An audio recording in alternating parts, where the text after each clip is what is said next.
Portanto, consolai-vos uns aos outros com estas palavras. E aqui nós temos claramente a promessa de uma ressurreição para os mortos em Cristo, em corpos eternos, e uma transformação para os que estiverem vivos. E nos disse que o mesmo Senhor, isto é, Cristo na sua vinda, com voz de alarido, com voz de arcanjo e com a trombeta de Deus, ele descerá do céu.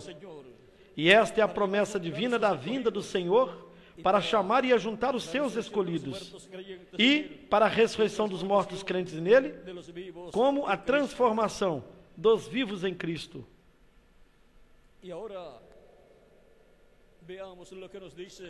Agora, vejamos o que nos disse na primeira carta aos Coríntios, no capítulo 15. Esse mesmo apóstolo Paulo, conhecedor deste mistério, o qual será cumprido neste tempo final, no qual nós estamos vivendo, na primeira carta aos Coríntios, capítulo 15, a partir do versículo 51 em diante, ele disse: Eis aqui vos digo um mistério. Na verdade, nem todos dormiremos, mas todos seremos transformados. Num momento, num abrir e fechar de olhos, ante a última trombeta, porque a trombeta soará, e os mortos ressuscitarão incorruptíveis, e nós seremos transformados. Porque convém que isto que é corruptível se revista da incorrupção, e que isto que é mortal se revista da imortalidade. E quando isto que é corruptível se revestir da incorrupção, e isto que é mortal se revestir da imortalidade, então cumpre-se a palavra que está escrita: tragada foi a morte na vitória.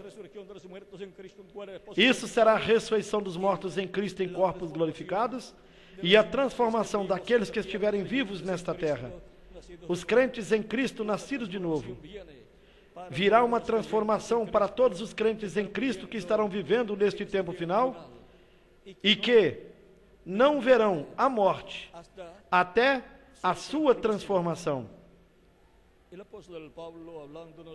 E o apóstolo Paulo, também nos falando a respeito deste tempo, ele também nos disse, na sua primeira carta aos Tessalonicenses, no capítulo 5, do versículo 1 em diante: Mas, irmãos, acerca dos tempos e das estações, não necessitais de que se vos escreva, porque vós mesmos sabeis muito bem que o dia do Senhor virá como ladrão de noite.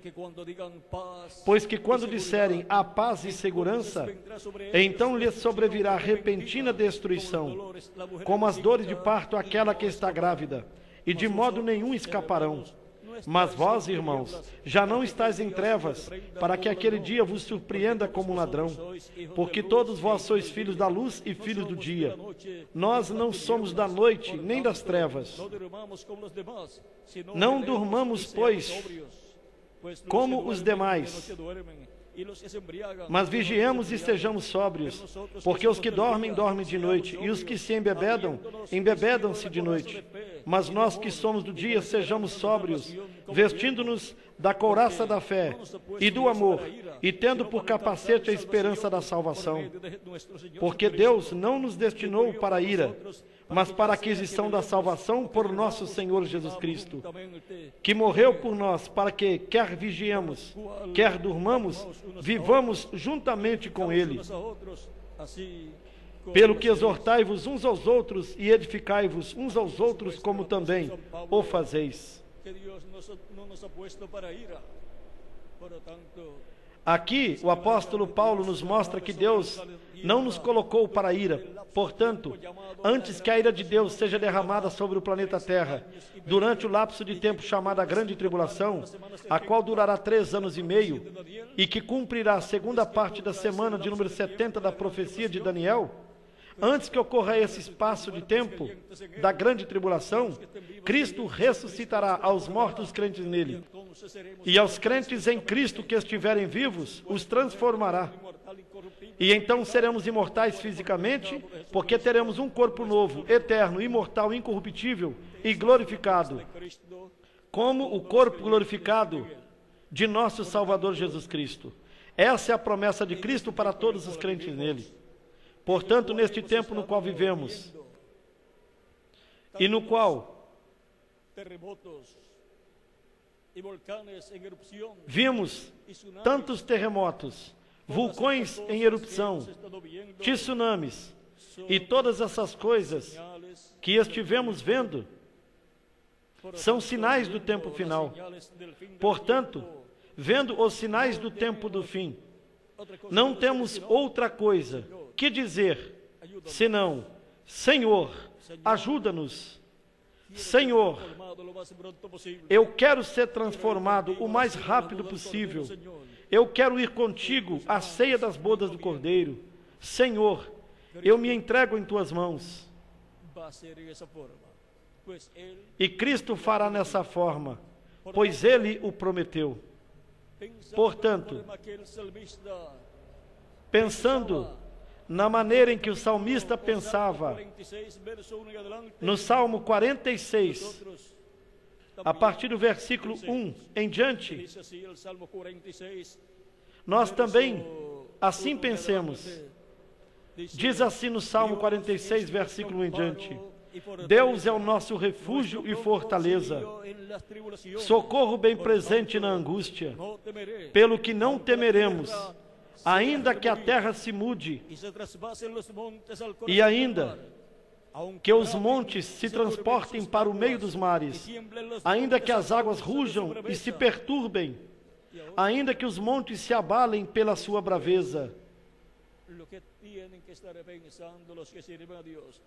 Isto é o que tem que estar pensando aqueles que servem a Deus. Mesmo que a terra trema e os montes se transportem para o meio dos mares, eu não temerei. Estejamos esperando a nossa redenção, a redenção do corpo que será a nossa transformação. Não é tempo para estarmos com medo, senão para estarmos preparados para a vinda do Senhor e para a nossa transformação, pois a Escritura nos fala que no tempo assinalado para a vinda do Senhor, o planeta Terra estará nessa condição. Portanto, temos que olhar todas essas coisas que estão sucedendo como os sinais que Cristo disse que marcariam o fim do tempo.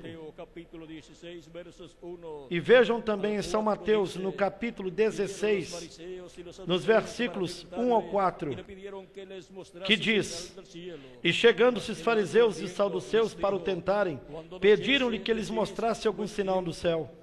Mas ele respondendo disse-lhes: Quando é chegada a tarde, dizeis, haverá bom tempo, porque o céu está rubro, e pela manhã, hoje haverá tempestade, porque o céu está de um vermelho sombrio. Hipócritas, sabeis diferenciar a face do céu, e não conheceis os sinais dos tempos? Os sinais dos tempos, nós temos que entendê-los. Os terremotos, os maremotos, os tsunamis, os vulcões em erupção, as guerras por toda parte, fome e enfermidades, tudo isso, no nosso tempo, está numa escala maior. E estes são os sinais do tempo final. Os sinais que anunciam que a vinda do Senhor está para ser cumprida neste tempo. E, consequentemente, a ressurreição dos mortos em Cristo e a nossa transformação. O próprio Cristo disse que também haverá sinais no sol, na lua e nas estrelas.